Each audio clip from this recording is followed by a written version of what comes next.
آقا فیلمو بذار چند دقیقه دیگه من این غذا رو بخورم بعدن فیلم بگیر داداش. بگو توضیح بده. نور کامل داریم. میشه بخورمش بعدن توضیح بدم؟ نه توضیح بده داداش. خب داداش دیگه چی بگم در مورد این غذا؟ چی بگم تو بگو. باقلا، زیتون پرورده، ترشی، کلم، پیاز، کره کوبیده با این کیفیت، برنج محلی و هاشمی، این همه امضای کارکاویشکا فلان. چقدر داداش؟ 400 بود کردیم 360. از طرف پیج اگه داشت بیاری تخفیف عالی بتونه. این قلبت خیلی بزرگه. 359 هر چی میگه از قلبت 1000 تومان تخفیف میدم اگه از طرف پیج بیاری. دیوانه شدی داداش. ما ویدیو رو گرفتیم یادمون رفت گوجه بزنیم. این گوجه هم باش بود داداش.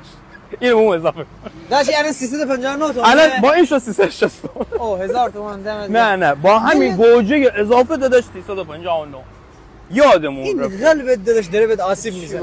یه بار دیگه بگیر داش. یه بار دیگه. گوجه هم اضافه شد، ترشی کنه داش گوجه قرار بود 2 تا بذاریم 3 تا شد. 3 تا گذاشتی. اصلا دیگه داش تو پرونده رو بس. اشکال نداره. این قلبت داداش داره به تو آسیب میزنه.